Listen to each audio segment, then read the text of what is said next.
First of all, ladies and gentlemen, I'm Nabil, and it gives me a tremendous pleasure to welcome you all to the 81st Tahrir Dialogue hosted by the School of Global Affairs at the American University in Cairo. Many of you have heard me say this before. We are particularly pleased and honored to hold these dialogues for many reasons. It allows us to bring education to the community at large. At the same time, these dialogues were started at a unique and historic occasion after the 2011 revolution and have always been held on Tahrir Square at the AUC campus there. Today's dialogue is historic again because we're dealing with special circumstances. On the one hand, the ramifications of COVID-19, which we're all trying to still define and determine, but also, frankly, it's historic even for the Tahrir dialogues. We have never held a dialogue off Tahrir campus, and this is our first to do online as well. That being said, we are consistent to our criteria and also to the conditions we apply to the dialogues. We only convene them when there are important topics to discuss with the community. We do that with academic rigor at the same time, and our participants, the speakers for these dialogues, are always highly distinguished in their fields. These are not regular meetings, they are special dialogues. And today, I think both the topic and the distinguished panelists meet these criteria at the very highest level.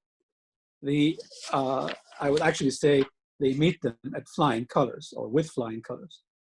A topic like health and educational challenges of COVID-19 with a focus on Egypt, but looking even beyond that, is something all of you have been following, at least for the last month or two, as I have and as the school has.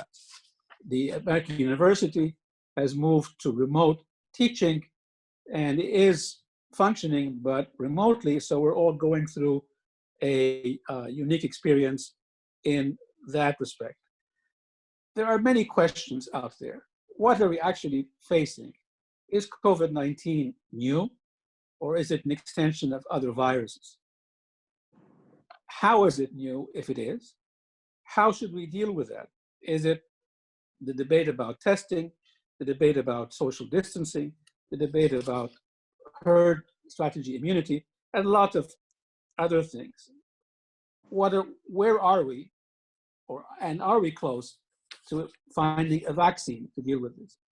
And of course, for those policy nerds like myself, and I would assume many of you, how will this change the way the global order works in a larger context?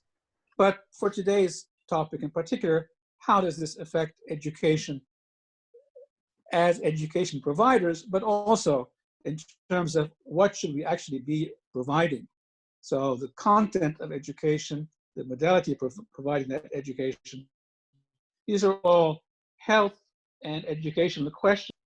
The speaker today is Dr. Hossam Badrawi. He is a multidisciplinary Renaissance man. I've known Dr. Badrawi for years, and I've had extremely interesting and enlightening discussions with him on a multitude of issues. But he's not only a speaker, he's also a very good listener, and consequently takes issues and engagement very seriously, and therefore very much fits into the role we're going to give him today. In his many hats, he is, in short, and because I will give the formal presentation to Karim, he is a politician, he is a physician with vast medical expertise, and he's also an educator in providing education, but also in writing about the policy issues of education. And I just this morning read an article he published about the institutions of education, how they should operate at different levels.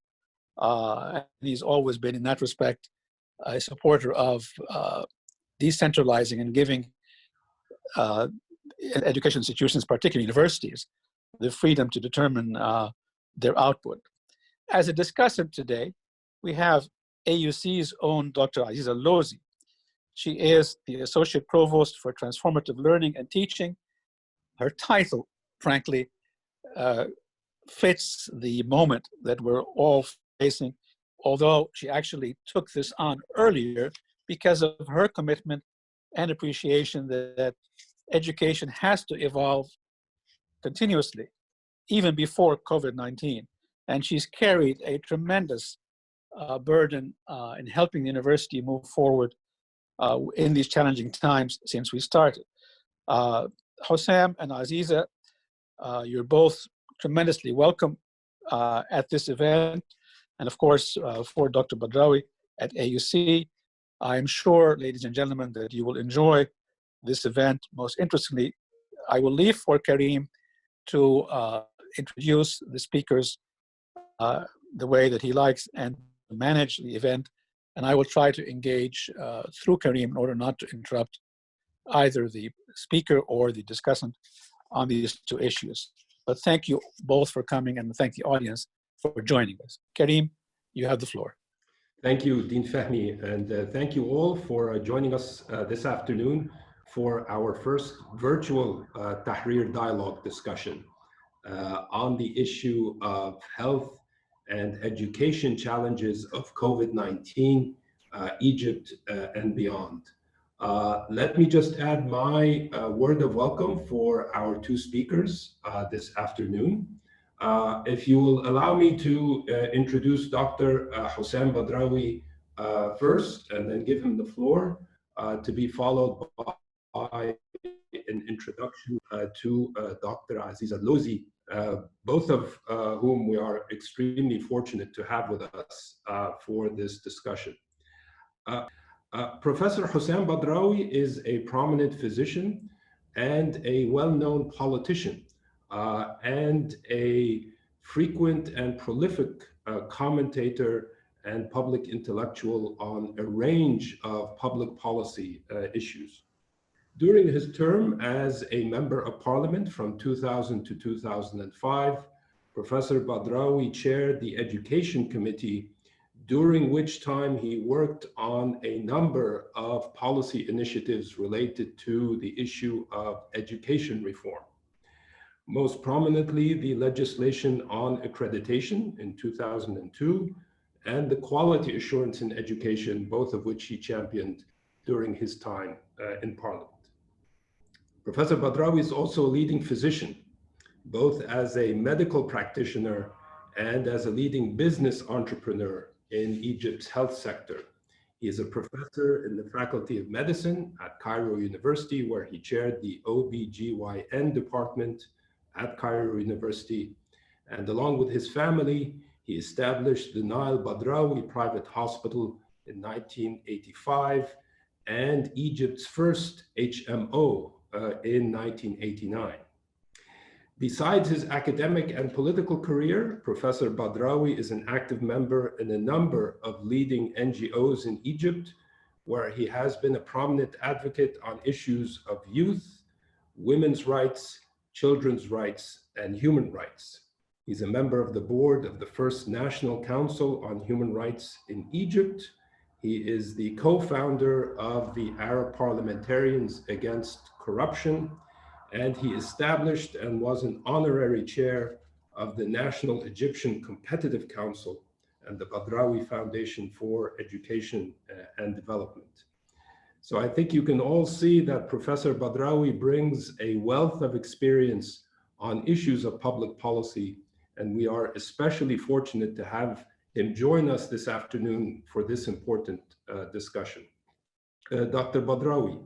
Thank you, Karim, and thank you, Nabil. It's a pleasure to be here and to be in the same floor with Dr. Aziza. Welcome you all in this very difficult task to speak about health and education in 10 minutes. So I will start by health, and I'm not going to repeat what you all know about the COVID-19. but I will speak about how would we evaluate the country's responses to COVID-19 and what is Egypt doing and what is after that. What I want to tell you is that you all know that the virus is not a living structure, it's protein, and it does not replicate itself by itself. It needs a human cell to make the replication through the RNA inside a cell. So what happens here is that the virus is, actually there is a philosophical part here. Earth belongs to viruses before it belongs to humanity, because viruses existed on Earth before us. So probably they are fighting for their existence too, in a way. Well, everybody is worried about what happens and what's next. And I think there are important factors that we have to look at. First of all, we have to know that there is no way to get out of this crisis without having a vaccine. And the vaccine will take between 12 to 18 months to be developed. And there is no way to overcome the current crisis without a treatment, which does not exist for the time being. And countries have faced that crisis with different ways. The social isolation and the testing. And the South Korean and the German experience says that mass testing is a solution to control the virus expansion. And for all of you to know that there are many types of tests, the easiest of them is the antibody testing. The antibody testing is just a prick, a drop of blood, and you see whether you have antibodies or not. And there are question marks about the accuracy of this test. But it is easy. By the way, I bought myself 40 of these tests, keeping it at home. So as if I get exposed or any of the people working with me, I test them for antibodies. And the results comes either positive for IgG, which means that you have a protection, that you've been exposed to the virus and you developed your own antibodies. IgM, which means that you're currently infected, that you have to go to the next step of taking a swab from the throat, or none, which means that you're not exposed and you're not sick. The problem with this virus is that we don't know how long the immunity stays.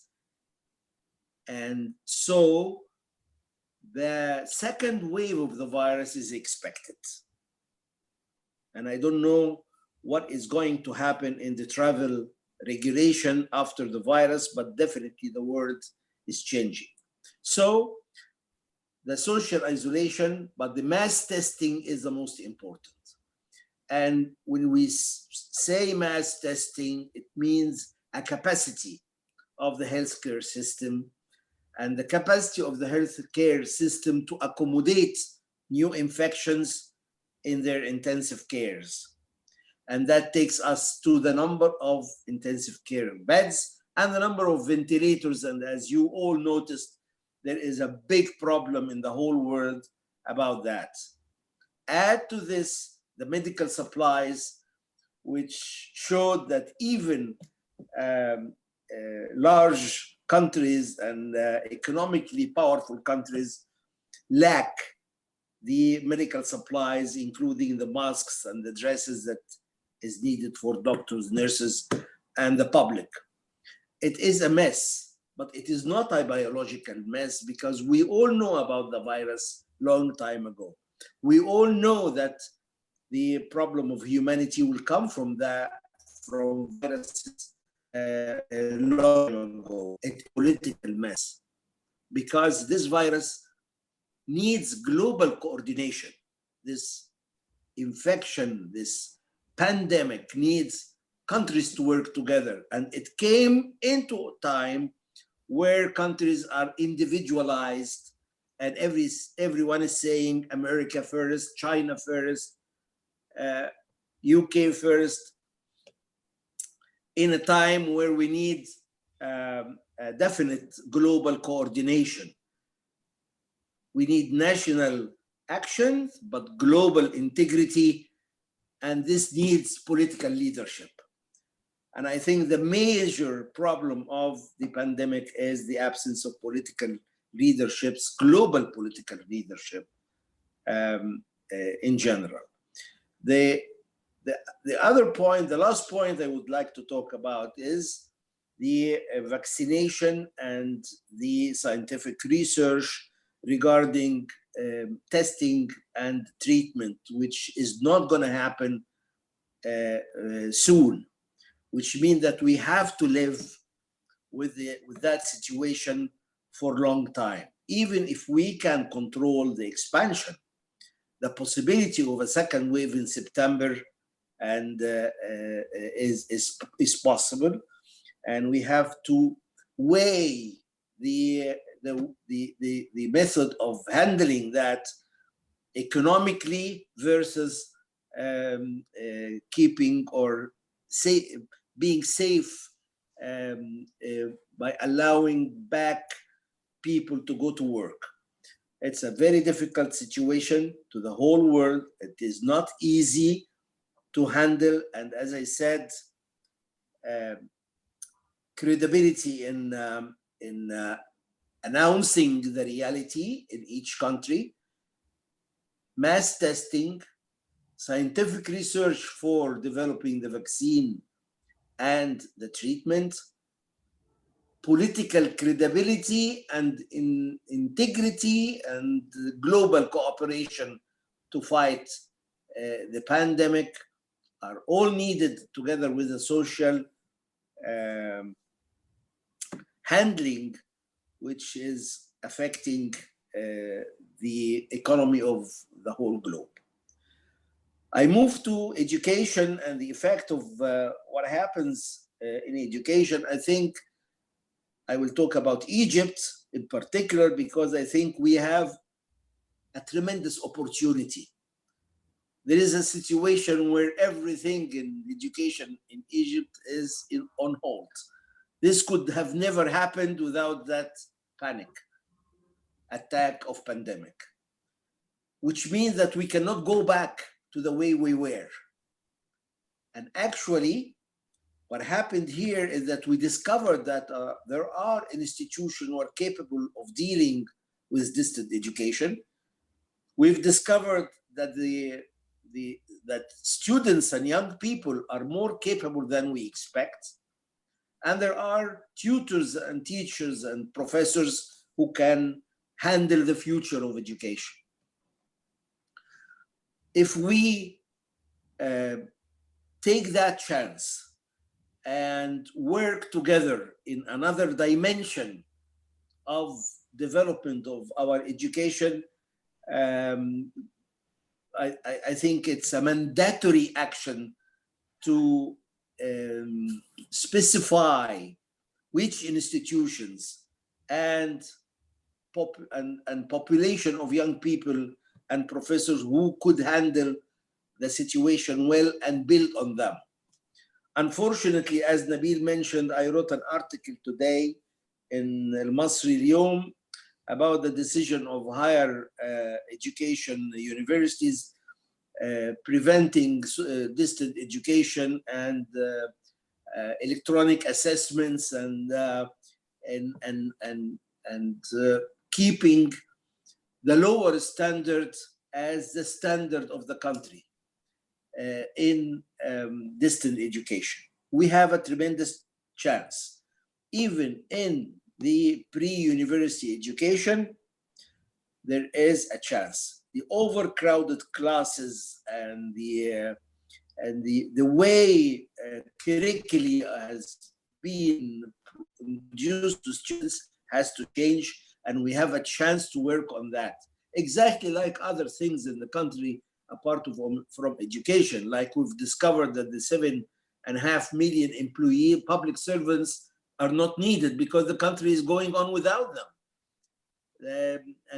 And we discovered that the police knows exactly where the private tuition is being taken, and they close them in 24 hours. We discovered the capacity of young people to interact with electronics and with internet. There are so many lessons that we have to work with the special committees to come out with proactive approaches after the corona pandemic ends. And I think we have in education an excellent opportunity to think of a different future. Thank you, Karim. Thank you, Nabil. Thank you, Professor Badrawi. You've given us much food for thought during this, in the context of your comments. Let me turn to Professor Aziza Ellozy, who is a professor of practice at the American University in Cairo and the Associate Provost for Transformative Learning and Teaching. Professor Ellozy is also the founding director of the Center for Learning and Teaching at AUC, which provides faculty with professional development as educators and supports them in the area of pedagogy, assessment, and technology-enhanced education. And I think as a member of the faculty, we can all attest to the incredible work Professor Ellozy has done in cooperation with her colleagues at the center in supporting the transition to remote teaching. As Associate Provost, Professor Ellozy is responsible to elevate the institutional attention to undergraduate and graduate education at AUC and to signal its importance as a strategic priority of the university. Before joining AUC, Professor Ellozy was a tenured faculty member at Fordham University in New York, in the Department of Natural Sciences, and she was among the first group of faculty members in the United States to be named the Faculty for 21st Century Scholar in the budding project Kaleidoscope, and was involved in early efforts aimed at reforming US undergraduate education in the STEM field. We are extremely fortunate to have Professor Ellozy join us this afternoon. Professor Ellozy, the floor is yours. Thank you, first of all, for the invitation, Dean Fahmy, and I am delighted to finally meet Dr. Hossam Badrawi, whom I've heard a lot about, so I'm glad we're on the same platform. I'm going to pick on something what he just said, and he was saying, you know, that the coronavirus got a moment where we should have been prepared globally. And I think, and unfortunately, that did not happen. I think the same thing could be said about education. I think one of the things is to be able to be prepared so that we confront all possibilities that are happening. So I have to, of course, come and talk from my own experience as within the context of the university. And I think the university, in fact, was prepared in many ways that we were surprised. We were even surprised. But let me tell you what it is. Because number one, we had the administration had seen it coming in a sense that even though we were still acting as if everything is normal, the administration decided and the provost decided that you're going to have a contingency plan, because it wasn't when it's going to happen or if it's going to happen, it was really when it's going to happen. And so we prepared the contingency plan, and when we in fact had to, it was decided that we're going to be closing, we could put immediately into action the resources that we have. So what I want to talk about is the resource that we have, because it's a model that I think can be implemented in all the other universities around. there is an entity at AUC about 17 years ago that was devoted completely to faculty development in instruction. Now, that may seem like an oddity because we are, we teach. Everybody, we have our PhDs, we go in and we teach, we build, experience, but we do it really from, trial and error. And in the last 30 years, the landscape of learning and teaching has changed so much that we cannot do it on our own. There are the specialists that can design courses, there are the specialists that can train, there are the specialists that support, and so on and so forth. And so I think you see, I think that is one of the advantages, is that they had a grant, they established a center, and the center little by little was working with faculty, gained the trust, and was known as, faculty development became a natural thing to seek. And it wasn't something that was imposed, it was voluntary and so on. And so on the one hand, you had the system that could give that support, and on the other hand, the willingness to do it. So the minute, we said, this has to be done, within a few days, about 12 days, we had a training program that was from morning till evening, about 15, and which we had decided what is needed mostly to go online. And my faculty was extremely responsive. There were about 500 to 600 faculty that came to the training, and those that didn't come had already know how to do it. So what I'm saying is that this idea of preparedness ahead of time and being willing to invest in education is a necessity, is no longer a luxury.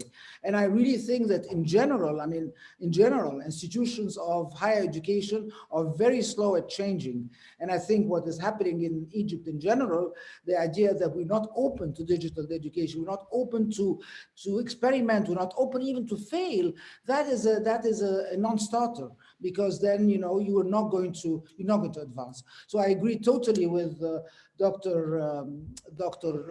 Badrawi, who is saying that if we're still acting an ostrich and not looking at the possibilities or the opportunity that this is offering, then it's too bad. I could say the same thing with AUC. This is an opportunity for AUC also to continue going to a new paradigm that will also, that it doesn't end. It's not, we haven't gotten at this thing. So I'm happy to answer questions. I'm happy to talk a little bit more about it.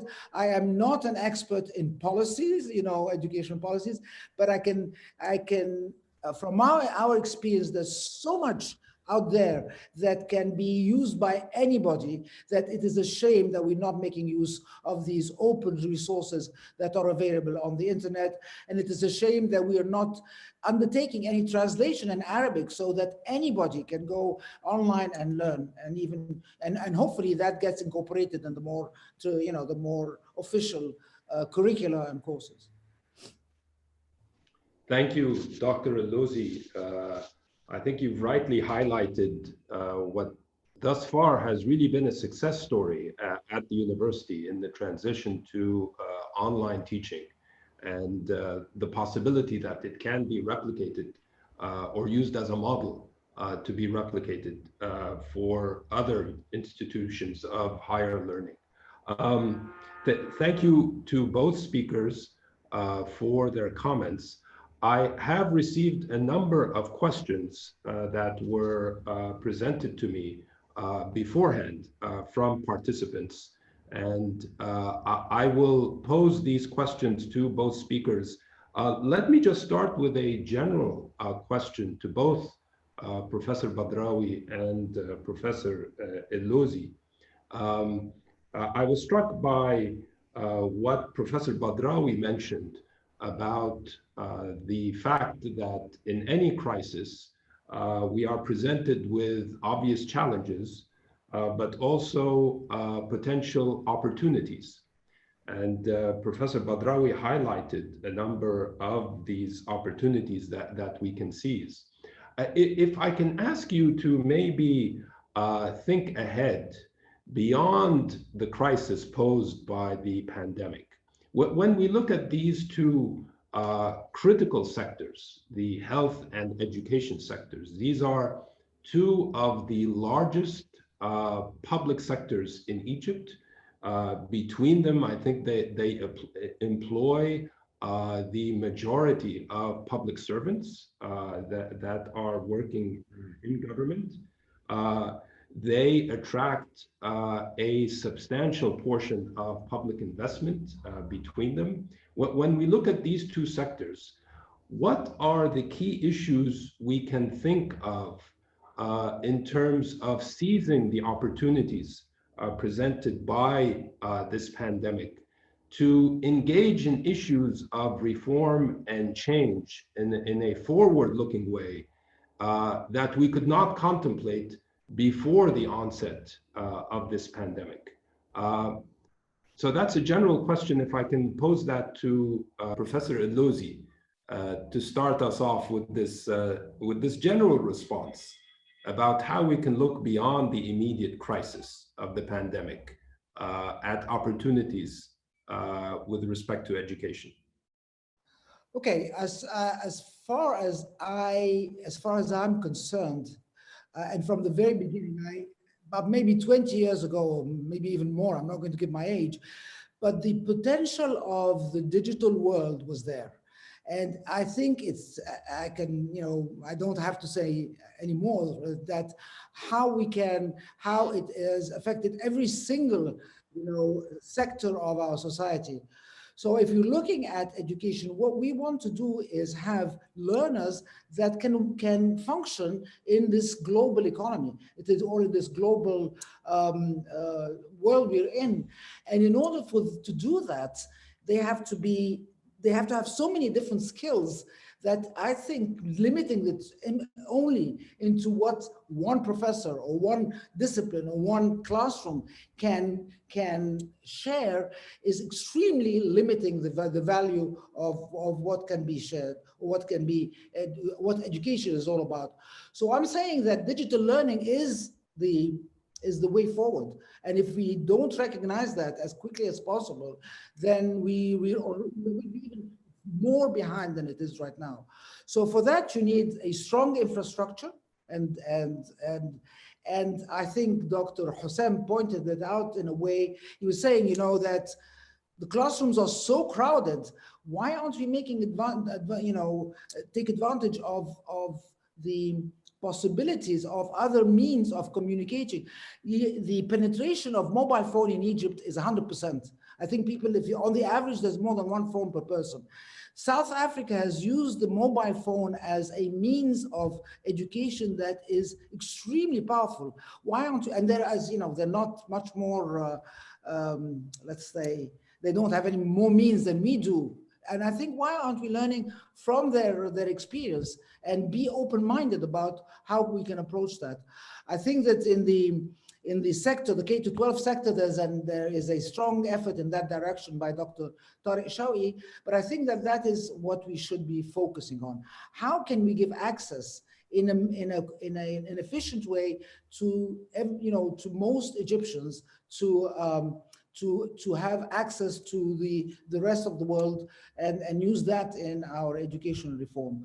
That's one thing. And I keep saying again that there are resources, we can call them open-ended resources. Most of them are in English, but they are extremely well written and they're free. And so I think that faculty and professors and so on do not need to reinvent the wheel. Just take them and learn from them and then share them across board within your classrooms. And so that's mainly what I'm thinking. Let's invest as much as possible in a future that allows learners to do that. Well, I totally agree with Dr. Aziza. Actually, she responded very, very well to your question, Kareem. And the idea is that our kids, students, and young teachers and professors are much better than the decision makers in the system.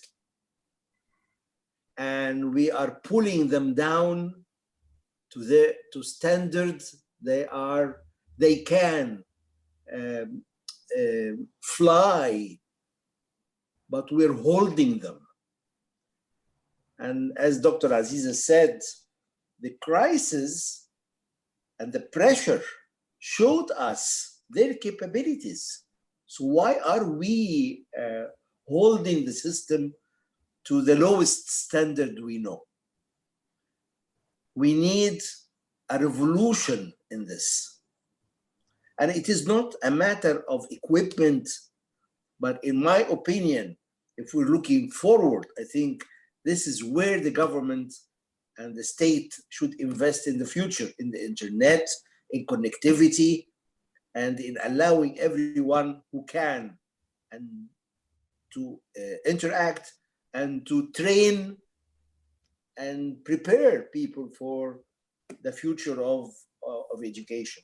Even in health, now a new physician, when I teach, when I evaluate, those who cannot connect, who cannot interact, who are not digitally prepared, are not good physicians.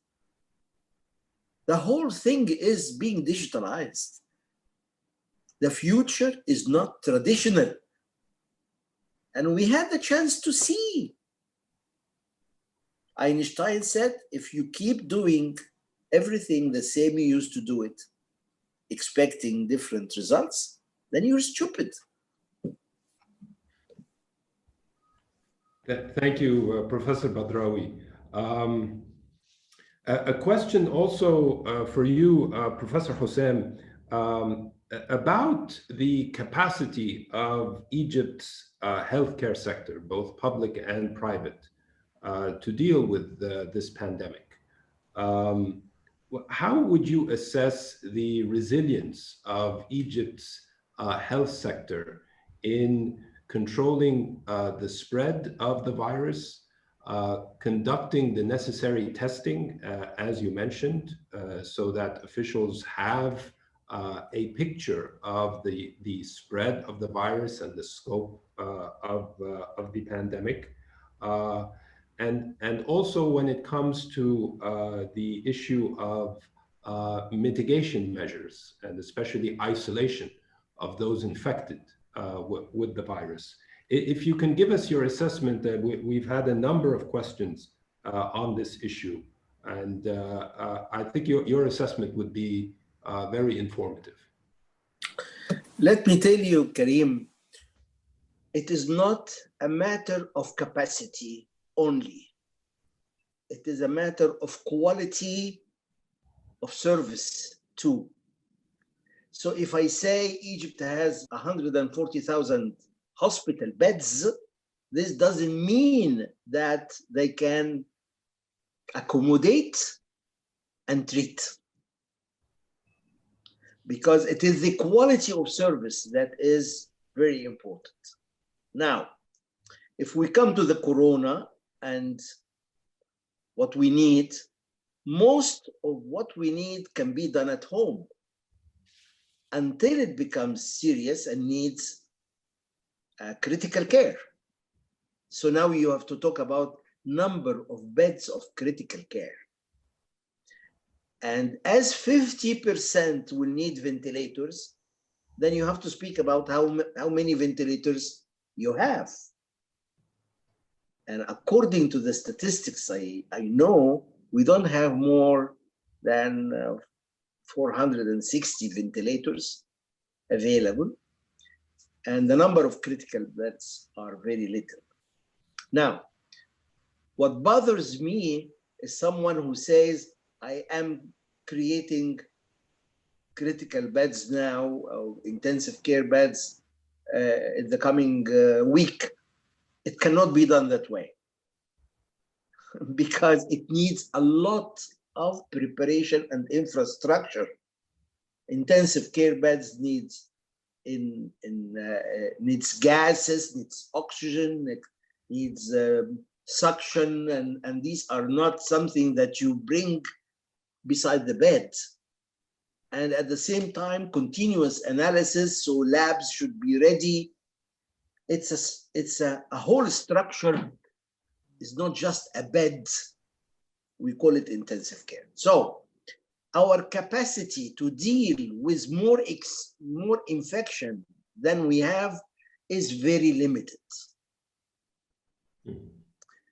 Two, we are performing like 250 tests per day versus 15,000s and 20,000s and now 100,000 for other countries. Without mass testing, you really don't know. And maybe that's why the death rate is high. Death rate in Egypt is about 6%, should be less than 1.5%. That's because we don't know how many are being infected. By the way, I don't say these things in public because I don't want to criticize the government in the time of crisis. But proactively, without mass testing, it's very difficult to control. Third thing that you mentioned, which is the social distancing, and I think all of us are seeing that is not being practiced, neither in the street nor in the crowded areas. And as a matter of fact, that's a social problem, because most of the people in the ashwaiyat go out to cafe because it is less crowded than their homes. They live 7, 8 people at one room, and that's why they go down to cafehat. The ashwaiyat is so crowded.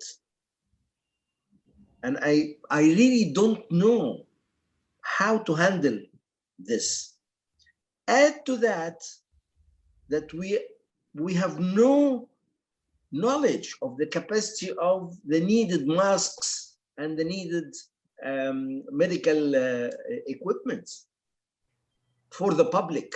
Even the WHO said globally, we don't have the capacity to give everyone supplies. Let me tell you, if we develop a vaccine, that means we have to develop 8 billion vaccine. Yani, it's not the idea of developing the vaccine, it's the idea of you have to give everyone on the globe. Because every infected person can start again a pandemic. So it's not an easy situation in Nabil. Thank you, Dr. Hossam. I received a couple of questions that I thought were quite interesting. And by the way, I encourage all of you who are participating with us to submit questions to the organizers, and they will pass them to me to put to our speakers. But a number of questions related to the role of science in informing public policy. Now, if there was any issue where policy should be science-based in a very rigorous manner, it is of course presented by this pandemic. And to what degree do you think that public policy decisions here in Egypt have been adequately informed by science? And that relates to two levels, really. The input of science in public policy and how the science and the evidence is explained to the public in terms of the public information that is provided to encourage people to abide by the regulations when it comes to social distancing, about where to go should somebody be infected with the virus. And also, I would argue that this also relates to the issue of education. The burden on households when it comes to adjusting to the transition of online teaching and with children staying at home has been quite high. And there was a very significant effort in terms of educating the public about how to deal with this very difficult transition. So if I could ask both of you to comment on this issue of how science and expertise informs public policy decisions and public information when it comes to these very complex issues. Perhaps I could start with Professor Ellozy and then move on to Professor Badrawi. Okay, am I muted? No, I'm fine. Yeah. I mean, it's very interesting that you should ask that question. I just read an article yesterday saying that the reason why Germany has been so successful is because Dr. Merkel is a scientist, and that her approach was one of a scientist and not as a leader. And I think that that is certainly at the base of anything, base of education, base of health, base of knowledge. And unfortunately, and I say this with a lot of passion, unfortunately, whether here and even then in the United States, science is not something that is easily absorbed by the layperson, because in order to really appreciate it, there is a certain kind of preparation for it. I'm not going to go into how we prepared in the schools here for science, because I think we are doing it in the wrong way. So in general, yes, the public is number one, not as scientifically literate as they should be. And I'm even talking about the United States. I'm not just talking about here. Here is the other, it's another matter. They're not as scientifically literate, and they're very reluctant at accepting scientific facts in general. So because in some cases it goes against their beliefs or against their values or against whatever you want. So it is not really, it's very easy to say that, that's only a theory or that's a kalam and so on.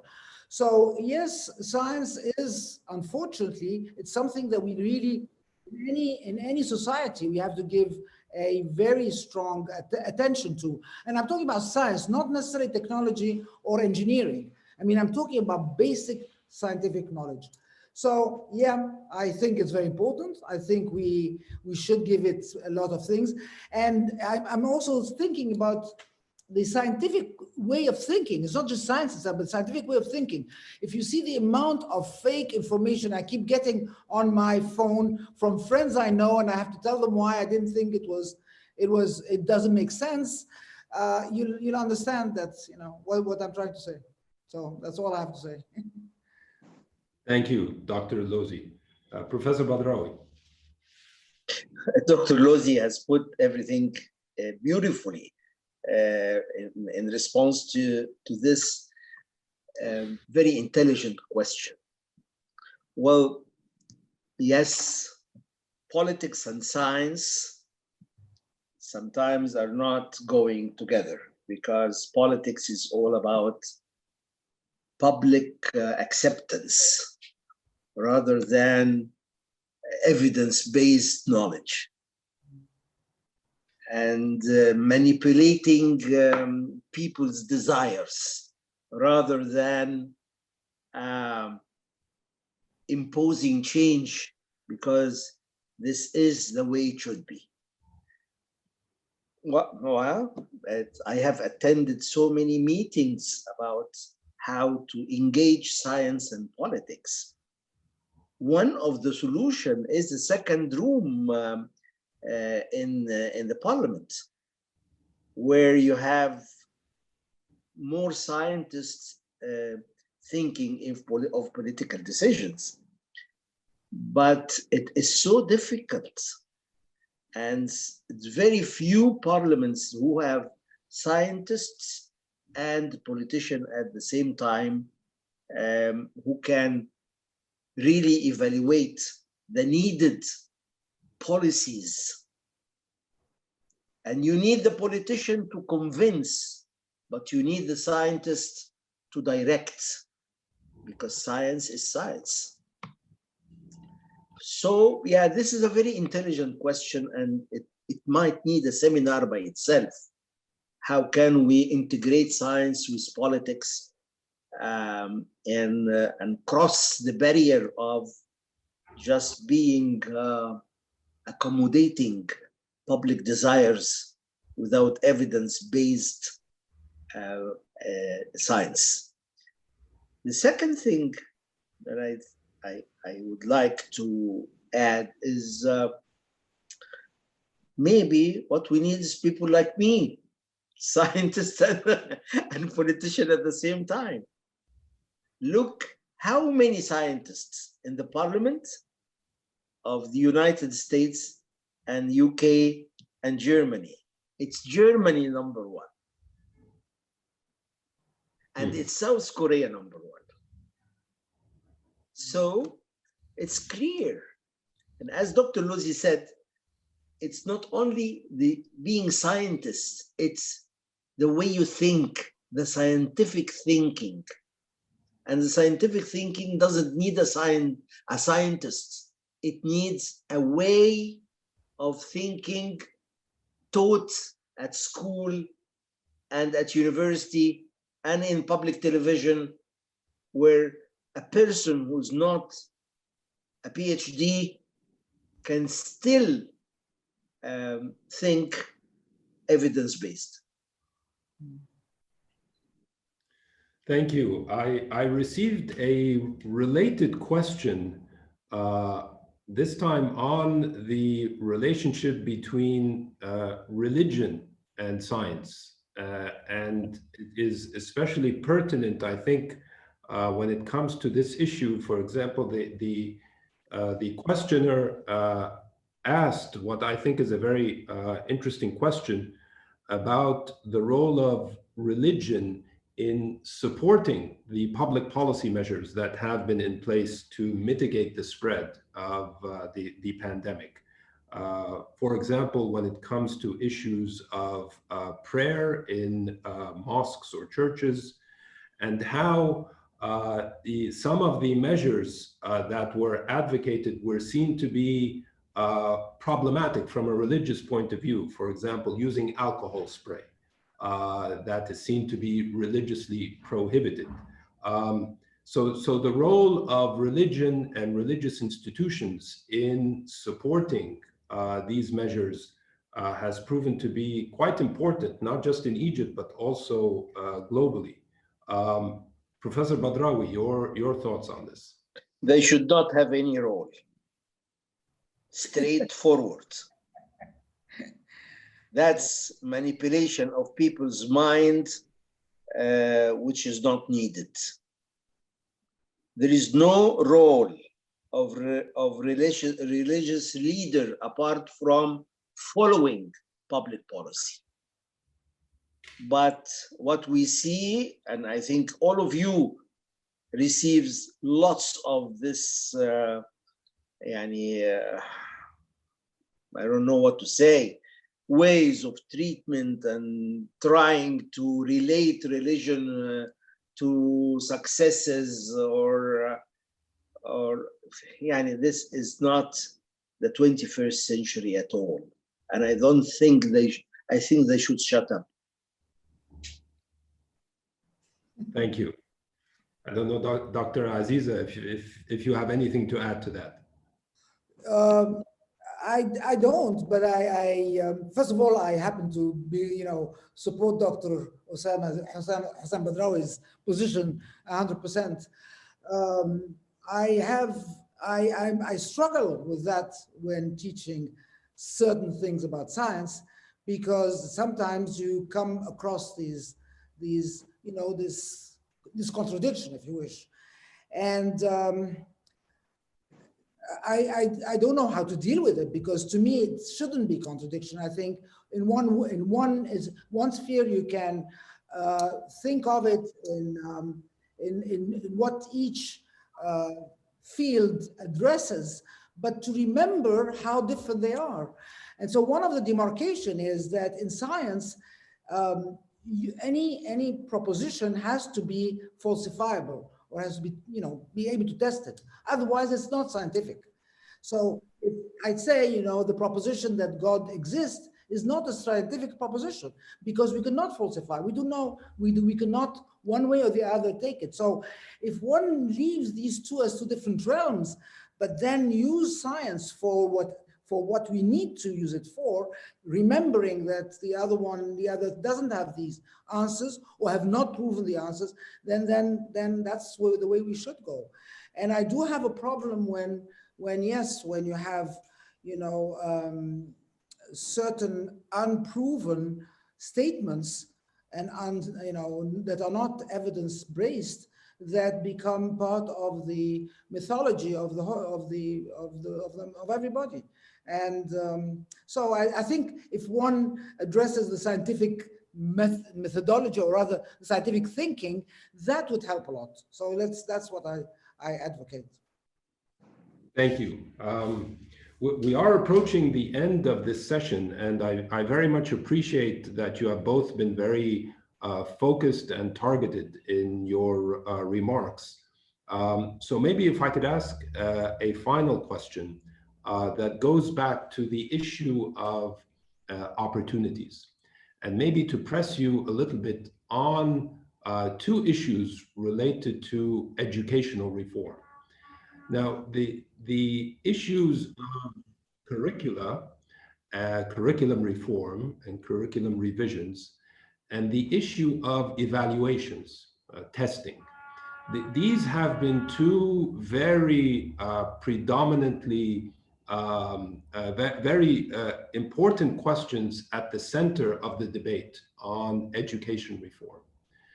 And we've seen, at least to a certain extent, how this crisis opens up opportunities to rethink these two issues in particular. I mean, the way that teachers deliver remote teaching will have profound implications on the content of what they teach, and the method by which they teach, and the method of evaluation, and possibilities that were very difficult to contemplate before the crisis can now be discussed as opportunities for the future. So if I could ask you both to comment very briefly on these two issues in particular, curriculum reform and how we conduct testing moving forward. Professor Aziza, Ellozy, if I can have you comment first, and then the final word goes to Dr. Hossam. Yes, well, thank you very much. And I think even at AUC, we have come against that when through this crisis. And the whole idea is that, we've been teaching and assessing, and in a manner that hasn't changed in the past 100 years, for the most part. I'm not saying everybody. In other words, we are, we give the information and we test through certain exams, and we test it this way. And so now when we came to face with a situation where we cannot proctor exams, I mean, we're online, we cannot proctor exams. We have to get maybe a software that helps us, and we're afraid of cheating and the whole thing. And so the whole approach that we had taken is one that is advocated regardless of what is happening. It's advocated actually very much on those that have been online, teaching online and blended. And these, in other words, there are alternative assessments to exams. And exams are not necessarily the best way of doing things, all right? Because you're catching a person at that moment in time, maybe he's tired, or maybe, and then the way the exam is designed, maybe, you're just testing a little bit.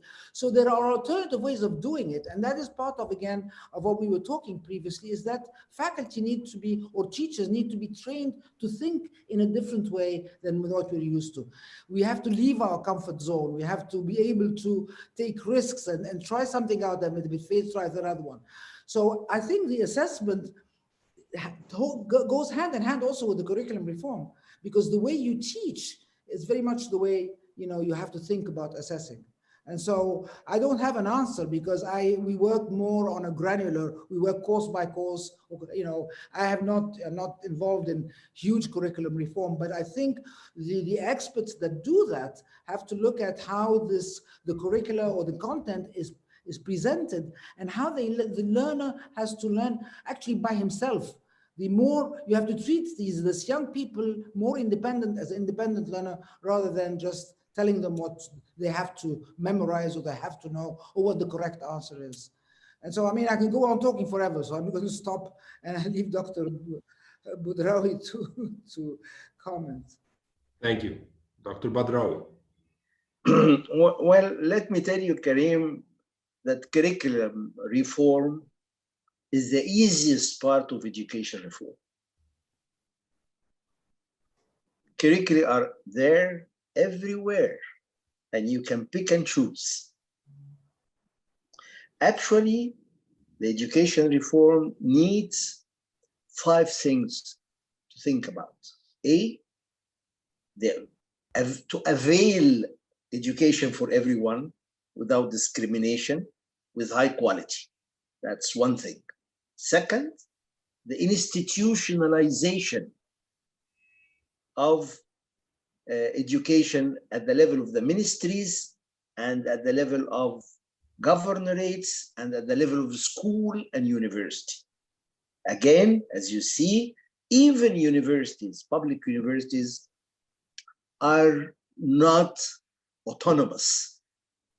Things are dictated by the state, which takes away their independence, flexibility, and innovative ideas that is different from the standards. Anyway, the third point is the digitalization.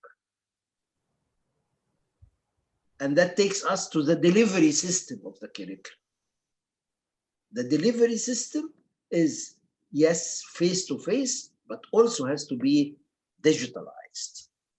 And I agree with Dr. Ellozy that the way you teach control the way you assess.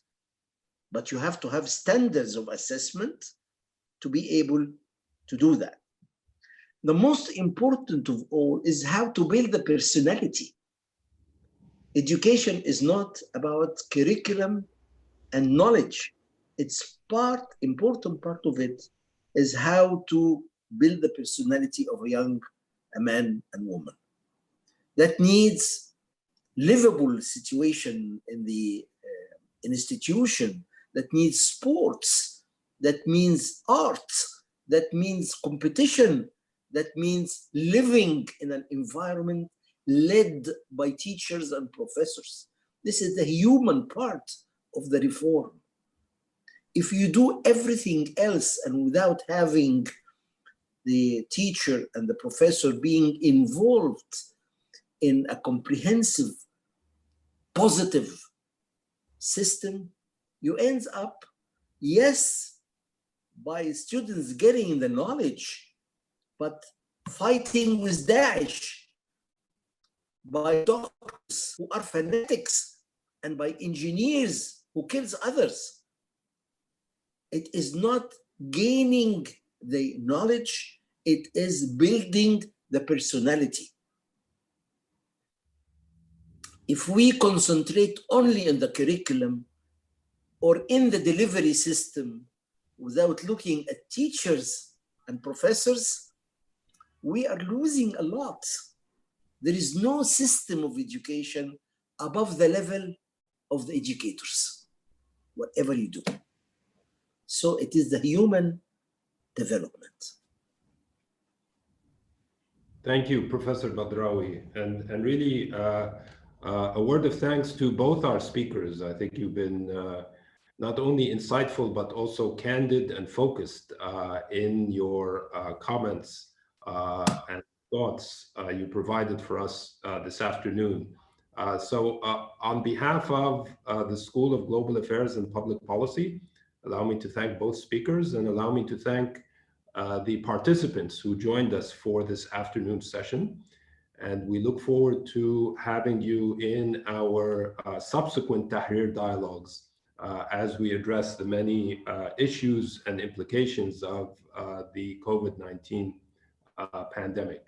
On behalf of the Dean, thank you both, and thank all of our participants. And once again, we very much look forward to having you in our subsequent Tahrir dialogues. So Dr. Badrawi, Dr. Ellozy, thank you again for participating with us, and we look forward to having all of you join us in the future. Thank you.